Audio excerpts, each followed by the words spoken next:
Hello friends, welcome to this video and you are watching your English coach. और आज की इस video में दोस्तों हम बात करेंगे आईएलटीएस राइटिंग टास्क 2 की। दोस्तों कुछ छोटी छोटी खास टिप्स हम आज आपके साथ शेयर करने जा रहे हैं। अगर आप इन टिप्स को प्रैक्टिकली यूज करते हो तो आपको बहुत ज़्यादा बेनिफिट होने वाला है। चलिए दोस्तों शुरू करते हैं। दोस्तों जब भी आप आईएलटीएस राइटिंग स्टेटमेंट टास्क 2 की हम बात कर रहे हैं पढ़ते हो तो आपको करना क्या है, इस स्टेटमेंट को कम से कम 5 से 7 बार पढ़ना है। अपना 1 मिनट उस स्टेटमेंट को पढ़ने में ज़रूर बिताएं। राइट।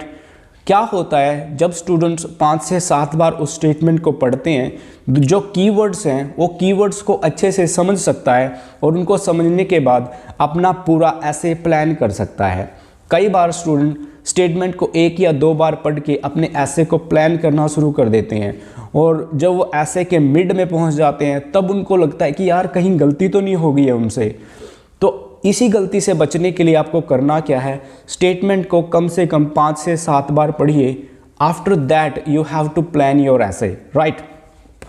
5 से 7 बार जब आपने स्टेटमेंट को पढ़ा, after that what you have to do, you have to underline the keywords.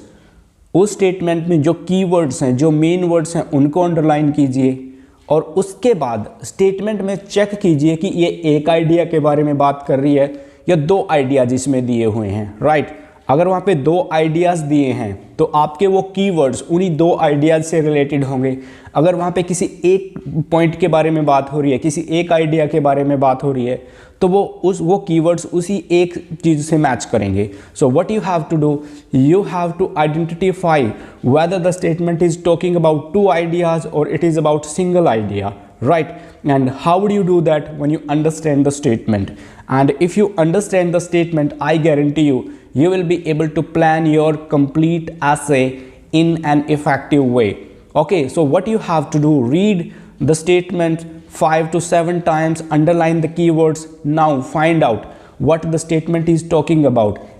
Either you will find 1 idea or you will find 2 ideas over there. ये करने के बाद फिर आपको अपना ऐसे प्लान करना है। मैं गारंटी देता हूँ दोस्तों, अगर ये प्रैक्टिस आप करना शुरू कर दोगे तो आपके माइंड में क्लियरिटी होगी। जब आपके माइंड में अपनी स्टेटमेंट को लेके, अपने ऐसे को लेके क्लियरिटी होगी, you will be confident enough to write an effective essay. एक अच्छे कॉन्फिडेंस के साथ इफेक्टिव ऐसे लिख पाओगे। और जब तक आप क्लियरिटी डेवलप नहीं करोगे आप कॉन्फिडेंट नहीं होगे।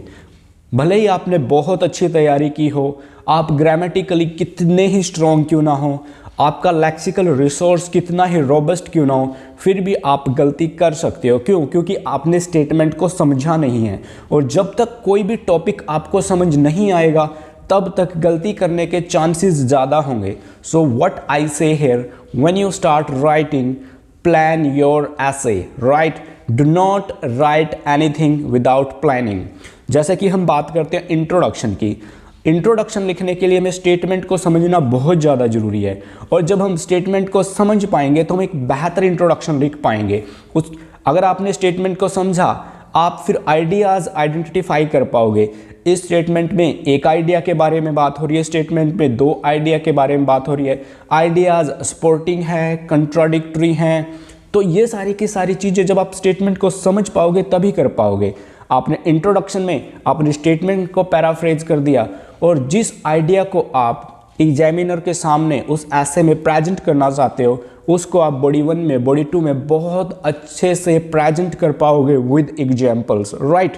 And if you do not understand the statement, you are confused.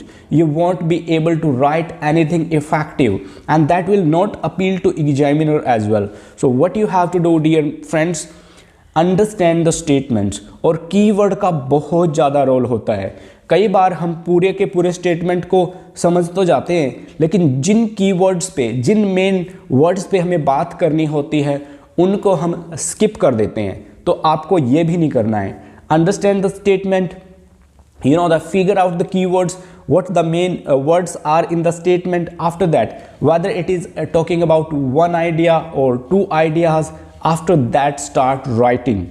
ये एक्सरसाइज आप जब प्रैक्टिस कर रहे हो तो करके देखिए, आज से ही इसको करके देखिए। कोई भी एक स्टेटमेंट आप लीजिए, उसको आप 5 से 7 बार पढ़िए, मैं गारंटी देता हूँ आपको बहुत ज़्यादा फ़र्क मिलेगा। उसके बाद जो कीवर्ड्स हैं, जो आपको लगता है कि ये मेन वर्ड्स हैं यहाँ पे, उनको आप अंडरलाइन कीजिए और आप उनको एक दूसरी जगह लिख सकते हो। उसके बाद आइडेंटिफाई कीजिए ये एक आइडिया के बारे में बात करती है या 2 आइडियाज़ के बारे में बात कर रही है।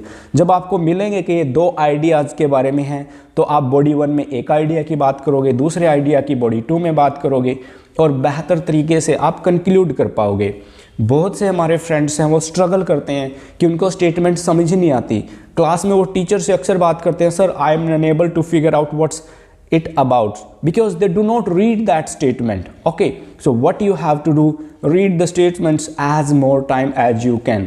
और एक छोटी सी एडवाइस दोस्तों इसमें मैं ऐड करना चाहूँगा, जब आप स्टेटमेंट रीड कर रहे हो और आपने कीवर्ड्स को अंडरलाइन कर लिया हो तो उन कीवर्ड्स के सिनोनिम्स लिख के देखिए कि आपके पास उन कीवर्ड्स के सिनोनिम है भी है या नहीं, और फिर आपको करना क्या है, उस पूरी स्टेटमेंट को आप अपने वर्ड्स में, अपने सेंटेंसेस में ट्रांसलेट करके देखिए, तो आप टॉपिक को बेहतर प्लान कर पाओगे और things going to be easy for you. इन सारी छोटी छोटी प्रैक्टिकल एडवाइस को आप अप्लाई करके देखिए, I guarantee you will get lot of benefits. अगर आपको फ़ायदा नहीं होता है तो वीडियो के कमेंट बॉक्स में ज़रूर लिख के जाइए, अगर आपको फ़ायदा होता है तो भी आपको कमेंट में लिखना है। उम्मीद करता हूँ कि इस वीडियो ने आपकी मदद की है एक क्लियरिटी बिल्ड करने में अबाउट IELTS राइटिंग टास्क 2। दोस्तों अगर अभी तक आपने हमारे चैनल को सब्सक्राइब नहीं किया है, do it now. We have uploaded some useful videos for you so you can learn about IELTS and prepare better to score high. Thank you so much for being with us. See you next time.